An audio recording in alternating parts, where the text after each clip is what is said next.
नमस्कार, साधना plus news पर पंजाब हरियाणा हिमाचल की खबरें देख रहे हैं आप। मैं हूं आपके साथ प्रगति चतुर्वेदी। खबरों की शुरुआत करेंगे, लेकिन उससे पहले एक नजर इस वक्त की हेडलाइंस पर।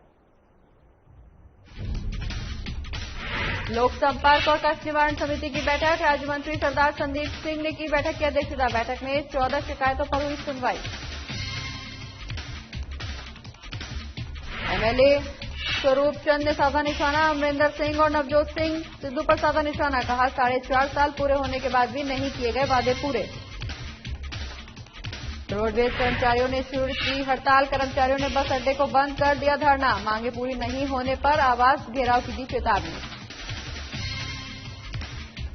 फिरोजपुर पुलिस के हाथ लगी बड़ी सफलता, लूटपाट को अंजाम देने वाले गिरोह का किया पर्दाफाश। 11 सदस्यों में से 5 सदस्य गिरफ्तार।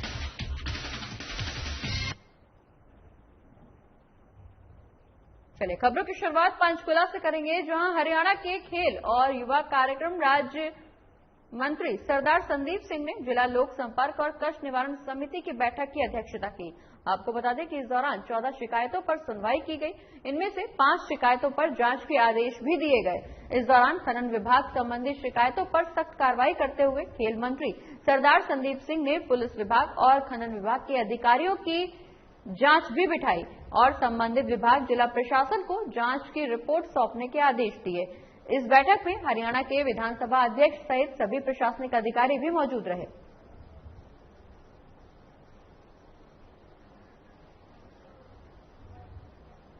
तो पंचकुला में हरियाणा के खेल और युवा कार्यक्रम राज्य मंत्री सरदार संदीप सिंह ने बैठक की है, जहां लोक संपर्क और कष्ट निवारण समिति की बैठक की अध्यक्षता इनके द्वारा की गई। इस दौरान 14 शिकायतों पर सुनवाई की गई, जिसमें से 5 शिकायतों पर जांच के आदेश भी दिए गए। साथ ही तमाम शिकायतों पर जल्द से जल्द समाधान के भी निर्देश दिए गए। बढ़ते आगे, जहां नाभा में कैबिनेट मंत्री सरकारी अस्पताल का दौरा करने पहुंचे, जहां उन्होंने विकास कामों का जायजा लिया और कहा कि जल्द ही 30 बेडों का सरकारी अस्पताल तैयार किया जाएगा, जो कि करोड़ों रुपए की लागत के साथ तैयार होगा, जिसके चलते लोगों को इमरजेंसी सेवाओं के लिए पटियाला या चंडीगढ़ जाने की जरूरत नहीं पड़ेगी। साथ ही इस दौरान उन्होंने ये भी कहा कि सरकार लगातार सरकारी अस्पतालों का सुधार करने में लगी हुई है।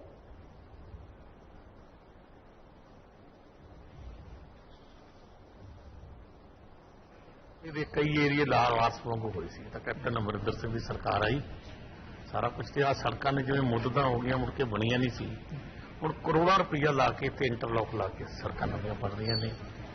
सारी बिल्डिंग रेनोवेशन हो रही है और नाल दी नाल खुशी वाली गल है कि 31 बेडां दा हॉस्पिटल नवां होर बनाउण जा रहे हैं असीं।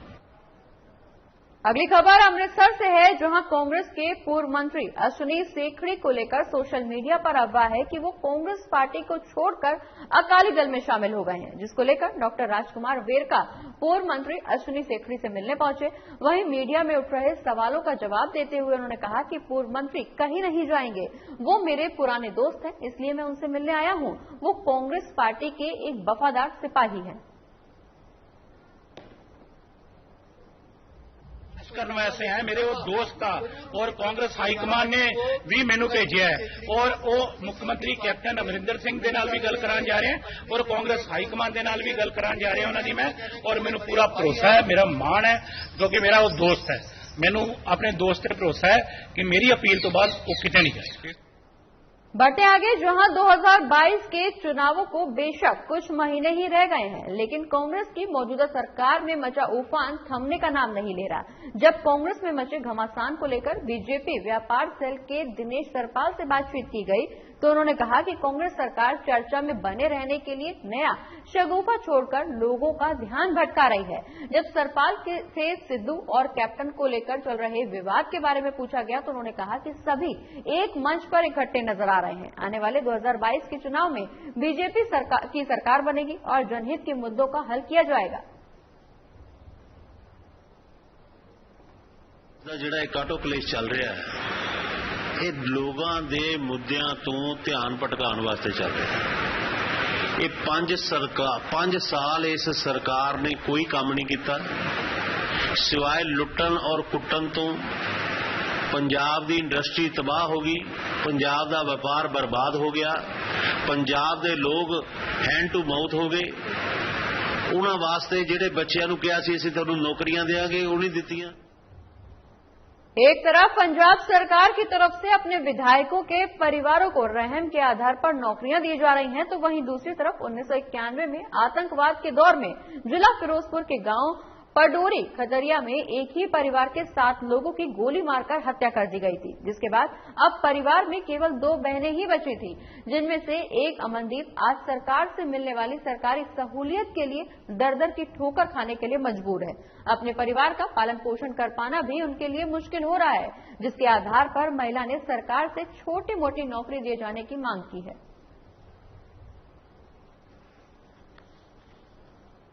मारता सीगा जदों मेरा परिवार मारिया गया तो मेरे नानके मैनू उत्थे धोखे नाल लै गए ते मेरे दादा जी जमीन जायदाद बेच के कनेडा चले गए।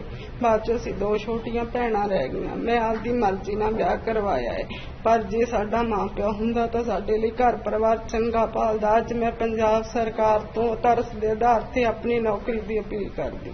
इन्हां नूं कोई इन्ना पता नहीं सीगा जी, ना इन्हां कोल डॉक्यूमेंट सीगा। मैं आके इस केस की पैरवाई की 2013 तो मैं इस केस की पैरवाई कर रहा ते सरकारां नूं डीसी साहब नूं मुक्तसर, डीसी साहब फिरोजपुर ते SDM जीरा सारी जगह ते असीं मतलब प्रशासन अगे पहुंच कर चुके हैं। संगत दर्शन विच सरकार सरदार प्रकाश सिंह बादल नूं भी असीं फैल दे चुके हैं, साडी कोई सुनवाई नहीं हुई। और अगली खबर शिमला से है, जहां कैबिनेट मंत्री रामलाल मारकंडा ने कहा कि डेल्टा वेरिएंट को गंभीरता से लेने की जरूरत है। प्रदेश में अगर कोई मामला आता है तो पर्यटकों और बाहर से आने वालों के लिए RT-PCR रिपोर्ट को अनिवार्य कर दिया जाना चाहिए। वहीं मीडिया से बातचीत करते हुए उन्होंने कहा कि लाहौल में 100% टीकाकरण हो चुका है। इसके लिए मैं मुख्यमंत्री जयराम ठाकुर और स्वास्थ्य विभाग का धन्यवाद करता हूं कि उन्होंने जनजातीय जिला को प्राथमिकता देते हुए इस अभियान को सफल बनाया है। चूंकि लाहौल जिला में पंचायत चुनाव संभावित हैं, ऐसे में अब 100% टीकाकरण होने से यहां पर पंचायत चुनाव करवाना आसान होगा। इसके साथ ही उन्होंने केंद्रीय मंत्री नितिन गडकरी द्वारा लाहौल जिला को दी गई करोड़ों की सौगात के लिए उनका आभार भी व्यक्त किया। साथ ही उन्होंने कहा कि इससे लाहौल जिला और विकसित होगा और जनता को इन परियोजनाओं का लाभ मिलेगा।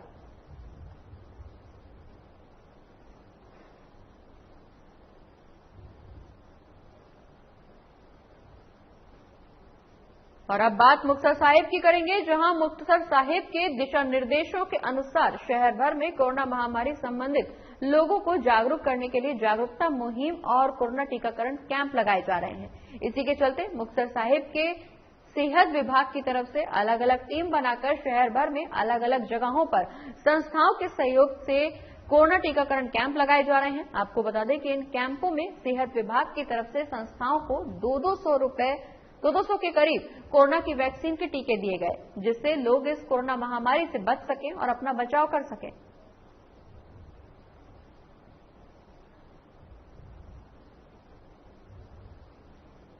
संतनकारी शासन भवन के दूजा वैक्सीन कैंप लगाया गया, जिस लगभग 150-200 यूनिट मैंबर शामिल होंगे लोगे। और ये सरकार का बड़ा अच्छा उद्यम है, कर्म है कि गली गली महल्ले जाके ये परोपकार का काम कर रहे हैं। कैंप लगाया गया जी डेरा सच्चा सौदा Shah Satnam ji greenness welfare force में उसके वालों जो सरकार दी हदायत जो सरकार के नियमानुसार प्रशासन के नियमानुसार और गुरु जी वालों भी चिट्ठी के यही दसिया गया है कि जो सरकार के नियम है, जो हदायत सरकार प्रशासन तुहाडे नाल हदायत दे रही है, उसके मुताबिक ही सारी साध संगत ने उसको मनना और उसके मुताबिक ही चलना है। उसके तहत ही अज कोविड-19 के चलते वैक्सीन कैंप लगाया गया है। और भटिंडा में शिरोमणि अकाली दल के MLA स्वरूप चंद सिंगला ने कैप्टन अमरिंदर सिंह और नवजोत सिंह सिद्धू पर निशाना साधा। आपको बता दें कि भटिंडा शहरी के शिरोमणि अकाली दल के MLA स्वरूप चंद सिंगला ने कैप्टन की कांग्रेसी सरकार पर निशाना साधते हुए कहा कि 4.5 साल हो गए हैं कांग्रेस सरकार को बने, लेकिन अभी तक कैप्टन सरकार ने कोई भी वादा पूरा नहीं किया है जो लोगों के साथ उन्होंने किया था।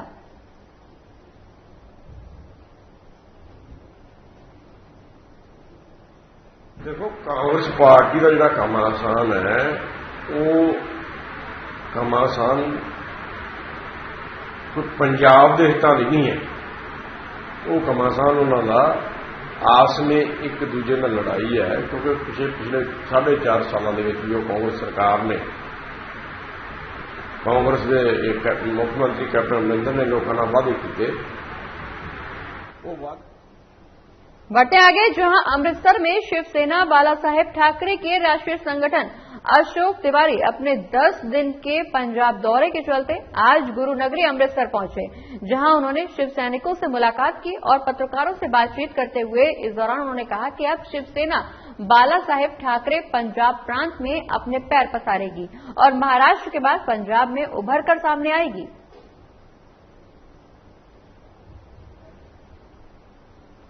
के चुनाव तो हर समय आते ही रहते हैं। 2022 में आएगा, 24 में भी आएगा चुनाव की तैयारियां तो राजनीतिक पार्टियों का एक हिस्सा है। बिना चुनाव के तो कोई काम होता ही नहीं है। लेकिन हम यहाँ की रिपोर्ट देंगे और जो हमारे साहब बोलेंगे उसके हिसाब से हमारी चुनाव की तैयारी रहेगी और हमारी शिवसेना अच्छा काम करेगी, लोगों के बीच में जाएगी और अच्छा जो है मेहनत करेगी तो और लोग हमको ये मानने लगेंगे तो बाकी सब जो भिड़ने वाले हैं वो अपने आप धीरे धीरे गायब हो जाएंगे। बहुत गर्व की गल है कि ਜਿਹੜੇ ਸਾਡੇ ਰਾਸ਼ਟਰੀ ਸੰਗਠਕ ਪਾਰਟੀ ਦੇ ਮਹਾਰਾਸ਼ਟਰ ਤੋਂ 7 ਦਿਨ ਦੇ ਓਫੀਸ਼ਲੀ ਪਾਰਟੀ ਟੂਰ ਪੰਜਾਬ ਦੇ ਸ਼ਿਵ ਸੈਨਿਕਾਂ ਨੂੰ ਮਿਲ, ਪੰਜਾਬ ਦੀ ਲੀਡਰਸ਼ਿਪ ਨੂੰ ਮਿਲ, ਸਾਡਾ ਉਤਸ਼ਾਹ ਵਧਾਉਣ ਲਈ ਇੱਕ ਨਵੀਂ ਸ਼ਿਵ ਸੈਨਿਕਾਂ ਵਿੱਚ ਊਰਜਾ ਪੈਦਾ ਕਰਨ ਵਾਸਤੇ ਉਹ ਆਏ ਨੇ। ਕੁਝ ਪਾਰਟੀ ਦੇ ਜਿਹੜੇ ਫੈਸਲੇ ਆ, कुछ नए लोग ਜਿਹੜੇ पार्टी से जोड़ रहे हैं। पंजाब रोडवेज कर्मचारियों की तरफ से आज सुबह से ही मुक्तसर साहिब के बस अड्डे पर का जाम कर हड़ताल की जा रही है। आपको बता दें कि मुक्तसर साहिब के बस अड्डे को बंद कर धरना प्रदर्शन शुरू किया गया और पंजाब सरकार के खिलाफ इस दौरान जमकर नारेबाजी भी की गई।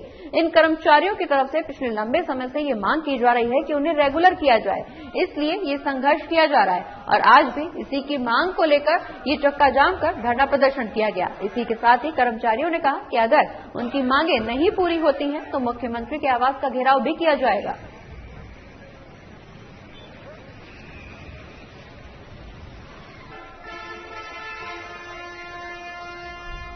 ਸਾਡਾ ਅੱਜ ਦਾ ਜਿਹੜਾ ਪ੍ਰੋਟੈਸਟ ਹੈ ਇਹ 3 ਦਿਨਾਂ ਦਾ ਸੀ, ਇੱਕ ਵਾਰੀ ਮਿੱਥਿਆ ਜੀ। ਅੱਜ ਸਾਡਾ ਪਹਿਲੇ ਦਿਨ ਦੇ ਵਿੱਚ ਹੈਗੀ ਹੈ ਹੜਤਾਲ, ਜਿਹੜੀ ਕਿ ਸਾਡੀ ਅੱਜ 100% ਰਹੀ ਹੈ ਤੇ ਅੱਜ ਅਸੀਂ ਆਪਣੀਆਂ ਮੰਗਾਂ ਨੂੰ ਮਨਵਾਉਣ ਵਾਸਤੇ 4 ਘੰਟਿਆਂ ਵਾਸਤੇ ਬੱਸ ਸਟੈਂਡ ਵੀ ਬੰਦ ਕੀਤਾ। ਤੇ ਅਗਲਾ ਸੰਘਰਸ਼ ਕੀ ਹੋਊਗਾ ਜੋ ਮੰਗਾਂ ਨਹੀਂ ਮੰਨੀਆਂ ਜਾਂਦੀਆਂ? ਮੇਨ ਮੰਗਾਂ ਕੀ ਨੇ? ਮੇਨ ਮੰਗਾਂ ਸਾਡੀਆਂ ਇਹ ਜੀ, ਸਾਨੂੰ 10-10 15-15 ਸਾਲ ਹੋ ਗਏ ਸਾਡੇ ਬੰਦਿਆਂ ਨੂੰ ਕੰਮ ਕਰਦਿਆਂ ਨੂੰ, ਸਾਨੂੰ ਬਿਲਕੁਲ ਥੋੜੀਆਂ ਤਨਖਾਹਾਂ ਦਿੱਤੀਆਂ ਜਾ ਰਹੀਆਂ। ਅਸੀਂ ਕਿੰਨੀ ਵਾਰ ਸੰਘਰਸ਼ ਕੀਤਾ ਹੈ, ਧਰਨੇ ਮੁਜ਼ਾਹਰੇ ਲਾਏ ਆ, ਸਾਨੂੰ ਮੀਟਿੰਗਾਂ ਮਿਲਦੀਆਂ, ਮੀਟਿੰਗਾਂ ਦੇ ਵਿੱਚ ਸਿਰਫ ਲਾਰੇ ਮਿਲਦੇ ਆ ਜਾਂ ਮੀਟਿੰਗਾਂ ਦੇ ਭੱਜ ਜਾਂਦੀਆਂ ਮੰਤਰੀ, ਸਾਨੂੰ ਕੋਈ ਸਾਡੀ ਮੰਗ ਹਜੇ ਤੱਕ ਮੰਨੀ ਨਹੀਂ ਹੈ। ਡਿਮਾਂਡ ਸਾਡੀ ਇਹ ਹੈ ਜੀ, ਪਹਿਲਾਂ ਲੰਮੇ ਸਮੇਂ ਤੋਂ ਅਸੀਂ 7 ਤੋਂ ਕੰਮ ਕਰਦੇ ਆ ਰਹੇ ਹਾਂ ਕੱਚੇ ਤੌਰ ਤੇ। ਉਸ ਤੋਂ ਬਾਅਦ ਇਹਨਾਂ ਨੇ ਸਾਡਾ ਇੱਕ ਟੈਸਟ ਲਿਆ ਸੀ ਯੂਨੀਵਰਸਿਟੀ ਦੇ ਵਿੱਚ, ਉਹਦੇ ਵਿੱਚ ਜਿਹੜੇ ਕੋਈ ਟੈਸਟ ਪਾਸ ਕਰ ਗਏ ਨੇ, ਕਲੀਅਰ ਹੋਏ ਸੀ, ਉਹਨਾਂ ਨੂੰ ਕੋਈ CD ਨੰਬਰ ਦਿੱਤਾ ਗਿਆ, ਜਿਵੇਂ ਕੋਈ ਬੱਸਾਂ ਦੇ ਵਿੱਚ ਕੰਟਰੈਕਟ ਦੇ ਆਧਾਰ ਤੇ ਸਰਕਾਰ ਨੇ ਆਪਦੇ ਅੰਡਰ ਲੈ ਲਿਆ ਸੀ। ਉਸ ਵਿੱਚ ਕੁਝ ਸਾਥੀ ਸਾਡੇ ਜਿਹੜੇ ਆ ਜੇ ਉਹ ਠੇਕੇਦਾਰ ਦੇ ਆਧਾਰ ਅਧੀਨ ਕੰਮ ਕਰ ਰਹੇ ਨੇ, ਇਸ ਕਰਕੇ ਜਿਹੜੀਆਂ ਥੋੜੀਆਂ ਤਨਖਾਹਾਂ ਤੇ ਸਾਡੇ ਗੁਜ਼ਾਰੇ ਨਹੀਂ। बढ़ते आगे, जहां पंजाब के पूर्व उप मुख्यमंत्री सुखबीर सिंह बादल कुरुक्षेत्र के गोल्डन हट पर राम सिंह राणा से मिलने पहुंचे। इस दौरान उन्होंने सरकार पर निशाना भी साधा, कहा कि प्रदेश की सरकार किसान आंदोलन को समर्थन करने वाले लोगों को बेवजह ही परेशान कर रही है। राम सिंह राणा के परिवार को धमकी भी दी जा रही है। वहीं शिरोमणि अकाली दल कि राम सिंह राणा के परिवार की हर प्रकार से सुरक्षा करेगा। पंजाब के पूर्व उप मुख्यमंत्री सुखबीर सिंह बादल ने यह भी कहा कि हरियाणा में बीजेपी की सरकार है और केंद्र में भी बीजेपी की सरकार है, इसी के चलते ये सब किया जा रहा है।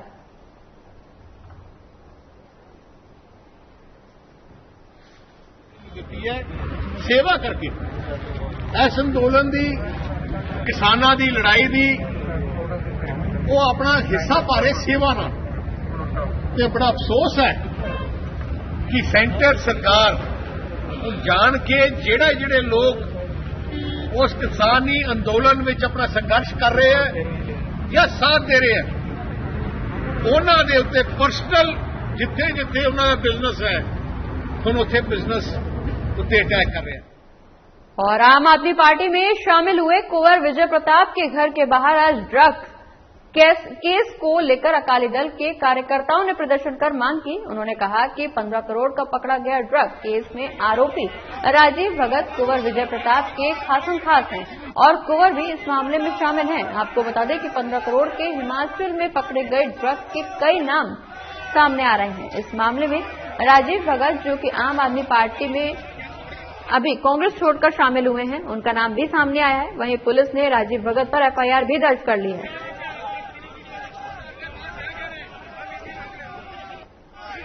जिन्हां नूं पंजाब दे हितां दा नहीं पता, जिन्हां नूं इह नहीं पता भी पंजाब 'च किन्ने तरीके दे साडे इत्थे त्योहार ने जां किन्ने तरीके दी साडीआं इत्थे साडे सभ्याचार, जिन्हों कोई ABC दा नहीं पता, वो सानू सुख राम देगा जां वो साडे ते राज करेगा।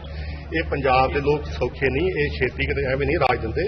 ये बड़ा सोच समझ के जे किसी नूं ताज दिंदे तां बड़ा सोच समझ के दिंदे। ये भुलेखे कढ देना आम आदमी वाले 17 जिन्हां ने किड्डे वड्डे वड्डे शकूफे छड्डे सन, किधर गए लभे नहीं। ਇਹਨਾਂ ਦੇ ਘਰ ਦੇ ਮੂਹਰੇ ਜਾਣੇ ਜਿਨ੍ਹਾਂ ਨੂੰ ਇਜਾਜ਼ਤ ਨਹੀਂ ਦਿੱਤੀ ਗਈ, ਜਿਨ੍ਹਾਂ ਨੇ ਬੈਰੀਕੇਡ ਜਿਹੜੇ ਸਾਈਡ ਤੇ ਕਰਕੇ ਸਰ ਵਰਕਰਾਂ ਦੇ ਪ੍ਰਸ਼ਾਸਨ ਦੇ ਜਵਾਬ ਕਾਫੀ ਧੱਕਾ ਮੁੱਕੀ ਹੋਈ ਹੈ ਜੀ, ਕਿਦਾਂ ਦੇਖਦੇ? ਨਹੀਂ ਇਹ ਧੱਕਾ ਮੁੱਕੀ ਥੋੜਾ ਇਹਨਾਂ ਨੇ ਦੇਖੋ ਇਹ ਸ਼ੋਅ ਹੁੰਦਾ ਵਾ ਇਲੈਕਸ਼ਨ ਦਾ ਸਾਰੇ ਤੁਹਾਨੂੰ ਪਤਾ ਹੈ। ਕਿੰਨੇ ਅਰੈਸਟ ਕਿੰਨੇ ਹੋਏ ਸਰ? ਅਰੈਸਟ ਕੀਤੇ ਨੇ ਮੇਨ ਆਗੂ ਉਹਨਾਂ ਦੇ ਕੀਤੇ ਆ।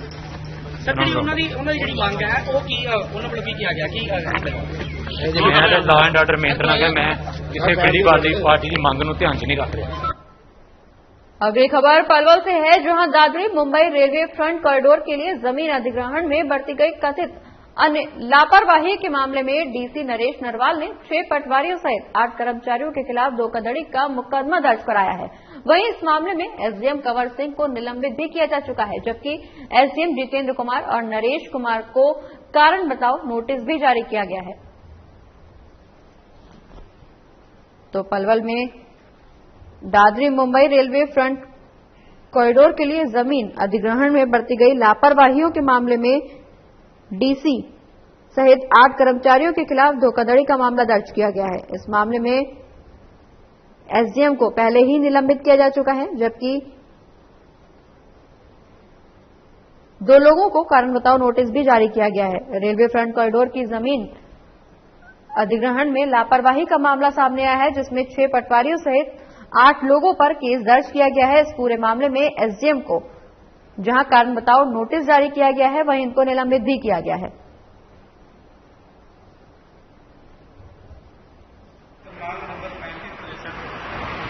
उपायुक्त पलवल के कार्यालय से पश्चिमी रेलवे फ्रंट कॉरिडोर की भूमि अधिग्रहण के मुआवजा में अनियमितता के करोड़ के संबंध में थाना में प्राप्त हुआ, जिसमें धारा 320 IPC के तहत अभियोग पंजीकरण किया गया है और ये अभियोग रेवेन्यू डिपार्टमेंट के पटवारी और अदर ऑफिसरों के खिलाफ के साथ दर्ज किया गया है।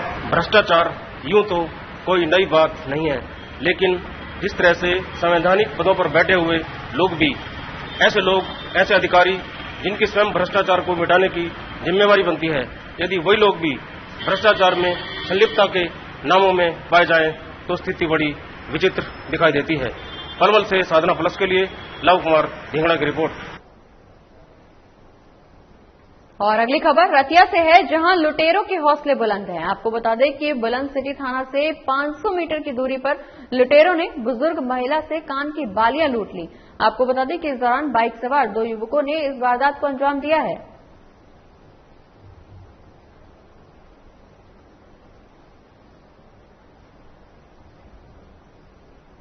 और अब बात फिरोजपुर की करेंगे, जहां पुलिस ने लूटपाट और आपराधिक वारदातों को अंजाम देने वाले गिरोह के 11 सदस्यों में से 5 सदस्यों को गिरफ्तार करने में सफलता हासिल की है। इस दौरान फिरोजपुर के एसएसपी दफ्तर में एक प्रेस कॉन्फ्रेंस के दौरान जिले के एसएसपी भागीरथ सिंह मीना ने जानकारी देते हुए बताया कि पुलिस को सूचना मिली थी कि लूटपाट करने वाले गिरोह के सदस्यों को तेजधार हथियारों से लैस होकर किसी वारदात को अंजाम देने की फिराक में थे। तभी पुलिस ने नहर किनारे से गिरोह के 5 लोगों को गिरफ्तार करने में कामयाबी हासिल की है, जबकि बाकी अन्य भागने में सफल रहे, जिनके पास से बता दें कि गिरफ्तार आरोपियों के पास से मोटरसाइकिल समेत 3 लोहे की रॉड और 2 तेजधार काफे बरामद किए गए हैं। संभावना जताई जा रही है कि जल्द ही बाकी लोगों को भी पुलिस गिरफ्तार कर लेगी।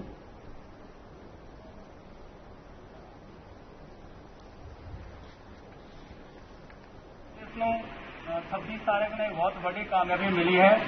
ਸਾਨੂੰ ਇੱਕ ਇਤਲਾਹ ਮਿਲੀ ਸੀ ਕਿ ਕੁਝ ਬੰਦੇ ਹੈਗੇ ਜੋ ਲੁੱਟਾ ਖੋਹਾ ਕਰਨ के आदी हैगे। साड़ी CIA टीम और लखों के बहराम की पुलिस ने गुद्दड़ मंडी तो गुरुवार साहिब और जांदी सड़क नहर के किनारे नाका लगा हुआ सी। तो ये सारी गैंग उत्थों तो निकल रही थी, इन्होंने रोकने का इशारा किया तो असी मौके तो 5 बंदे अरेस्ट कर लिए, लेकिन 6 बंदे उत्थों से बचने में कामयाब हो गए थे। मौके पे 2 मोटरसाइकिल, 2 कापे और 3 राड़ा असी रिकवर की हैगी। और लुधियाना की केंद्रीय जेल में हुक्का पार्टी के मामले में असिस्टेंट जेल सुपरिटेंडेंट के साथ जेल वार्डन और जेल के हेड वार्डन को सस्पेंड कर दिया गया है। बता दें कि कुछ महीने पहले गैंगस्टर निक्का जटाना और उसके साथियों का एक वीडियो वायरल हुआ था, जिसमें वो जेल के अंदर पार्टी करते हुए और हुक्का पीते हुए नजर आया, जिस पर तैनात कर्मचारी और अधिकारी पर कार्रवाई करते हुए जेल सुपरिटेंडेंट राजीव अरोड़ा का तबादला कर दिया गया। साथ ही वार्डन और हेड वार्डन को सस्पेंड कर दिया गया।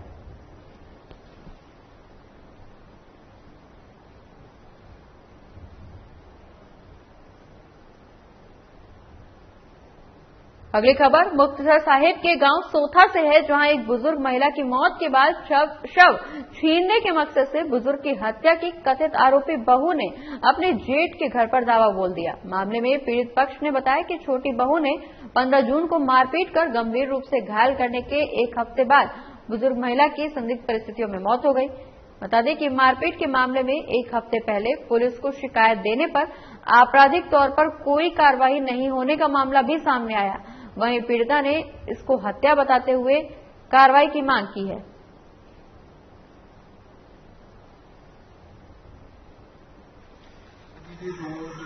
डेथ हुई है। 3 बच्चे ਸੀਗੇ, ਇੱਕ ਮੁਕਤਸਰ ਸਾਹਿਬ ਰਹਿ ਰਿਹਾ, 2 ਇੱਥੇ ਰਹਿ ਰਹੇ ਸੀਗੇ ਆਪਣੇ ਸੋਤਾ ਪਿੰਡ ਦੇ ਵਿੱਚ। ਉਹਨਾਂ ਦੇ ਵਿੱਚ ਆਪਸ ਵਿੱਚ ਤਕਰਾਰ ਸੀ, ਇਸ ਸੰਬੰਧੀ ਜਿਨ੍ਹਾਂ ਨੇ ਦਰਖਾਸਤਾਂ ਦਿੱਤੀਆਂ ਸੀ, ਪਰ ਲੇਡੀ ਦੀ ਜਿਹੜੀ ਉਹ ਸਰਜੀਤ ਕੌਰ ਉਹਨਾਂ ਦੀ ਡੈਥ ਹੋਈ ਆ, ਨੈਚੁਰਲ ਡੈਥ ਆ। ਦੋਨਾਂ ਪਰਿਵਾਰਾਂ ਨੇ ਕੱਲ ਸਹਿਮਤੀ ਨਾਲ ਉਹਨਾਂ ਦਾ ਸੰਸਕਾਰ ਵੀ ਕਰ ਦਿੱਤਾ ਹੈ। ਨੈਚੁਰਲ ਡੈਥ ਤੁਸੀਂ ਕਿਵੇਂ ਕਹਿ ਸਕਦੇ ਹੋ? ਪੋਸਟਮਾਰਟਮ ਹੋਇਆ? ਉਹਨਾਂ ਨੇ ਕੋਈ ਪੋਸਟਮਾਰਟਮ ਦੀ ਕੋਈ ਐਪਲੀਕੇਸ਼ਨ ਜਾਂ ਕੁਝ ਵੀ ਨਹੀਂ ਕਰਵਾਉਣਾ ਚਾਹਿਆ। ਉਹਨਾਂ ਦੇ ਮੁਤਾਬਕ ਇਹ ਆ ਕਿ ਉਹ ਏਜਰ ਸੀਗੇ, ਕਾਫੀ 90 साल ਦੇ होंगे, ਉਹਨਾਂ ਦੀ डेथ हो गई। और अगली खबर बेटा से है, जहां गुमटाला जा रहे 2 बुजुर्गों और एक बच्ची का एक्सीडेंट हो गया।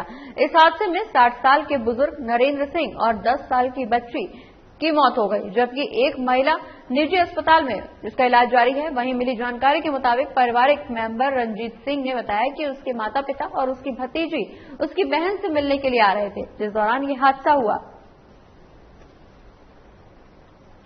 तो बेटा में 2 बुजुर्गों और एक बच्ची के एक्सीडेंट का मामला सामने आया, जहां हादसे में 60 साल के बुजुर्ग और 10 साल की मासूम की मौत हो गई, जबकि इस दौरान एक महिला गंभीर रूप से घायल हो गई। आपको बता दें कि इस महिला का निजी अस्पताल में इलाज जारी है। वहीं जानकारी के मुताबिक मृतक के परिजन का कहना है कि उसके माता पिता और उसकी भतीजी उसकी बहन से मिलने के लिए जा रहे थे, इस दौरान ये हादसा हुआ। हालांकि पुलिस मौके पर पहुंची है। बता दें कि पुलिस ने शवों को कब्जे में लेकर पोस्टमार्टम के लिए भेज दिया है। वहीं पोस्टमार्टम रिपोर्ट आने के बाद ही पुलिस आगे की कार्रवाई शुरू कर पाएगी। बेटा का ये पूरा मामला, जहां हादसे में एक बुजुर्ग और बच्ची की मौत हो गई, जबकि इस दौरान एक महिला गंभीर रूप से घायल हो गई। बता दें कि घायल महिला को निजी अस्पताल में इलाज के लिए भर्ती कराया गया है, जहां डॉक्टरों की देखरेख में महिला का इलाज जारी है। और पाकिस्तान में लॉकडाउन के दौरान फंस चुके 410 भारतीय नागरिक आज भारत पाक अटारी बॉर्डर के सड़क मार्ग से भारत वापस आ रहे हैं। आपको बता दें कि अब तक 100 लोग वाघा अटारी बॉर्डर के जरिए भारत पहुंच चुके हैं। वहीं सरकार द्वारा अटारी वाघा सरहद पर मेडिकल टीम की तैनाती भी की गई है। भारत आ रहे लोगों के कोरोना टेस्ट भी किए जा रहे हैं। तो कोरोना के बढ़ते आंकड़ों को देखते हुए जहां लॉकडाउन लगाया गया था, वहीं इस लॉकडाउन में पाकिस्तान में फंस चुके 410 भारतीय अब भारत वापस आ रहे हैं। आपको बता दें कि भारत पाक अटारी बॉर्डर के सड़क मार्ग से ये सभी भारतीय नागरिक अपने देश वापस आ रहे हैं। इस दौरान लगभग 100 लोग वाघा अटारी बॉर्डर के जरिए भारत वापस आ चुके हैं। वहीं सरकार द्वारा बॉर्डर पर मेडिकल टीम भी तैनात की गई है, जहां पाकिस्तान से भारत आने वाले लोगों का कोरोना टेस्ट भी किया जा रहा है।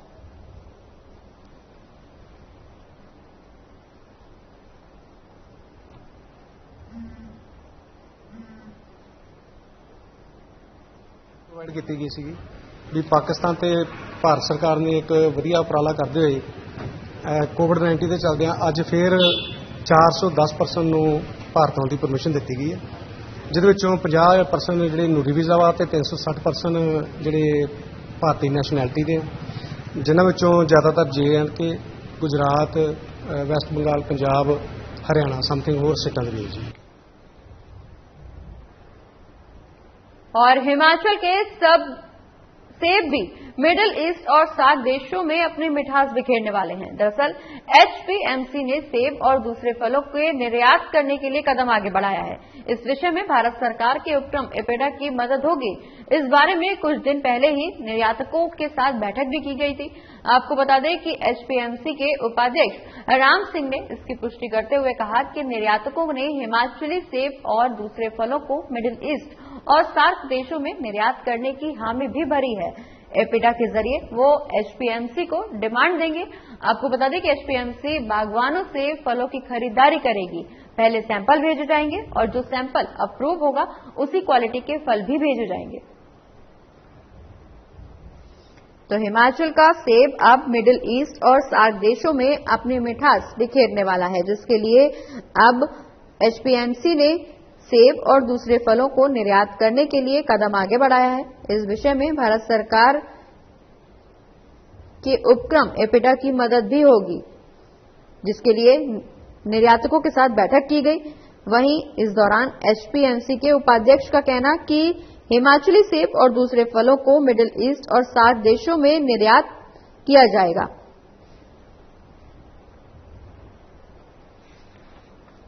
हर बार लड़ते रहते हैं कि भारत में सेब जो है 44 देशों से जो आता है लगभग, वो किस तरह हम रोक सके, उसके ऊपर कितने हम सैंक्शंस लगा सके। हर बार की लड़ाई हमारी ये रहती है।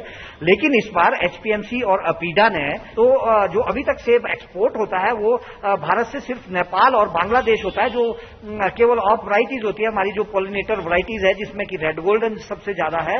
और इस बार जो ये कोशिश की है, एक बहुत लाजवाब कोशिश है। अगर इसमें हम सफल रहे तो ये एक गेम चेंजर हो जाएगा हम सेब बागवानों के लिए, हिमाचल प्रदेश, जम्मू कश्मीर और उत्तराखंड के लिए भी। आदरणीय जयराम ठाकुर जी के नेतृत्व में व परम आदरणीय महेंद्र सिंह ठाकुर जी के दिशा निर्देशों के अनुसार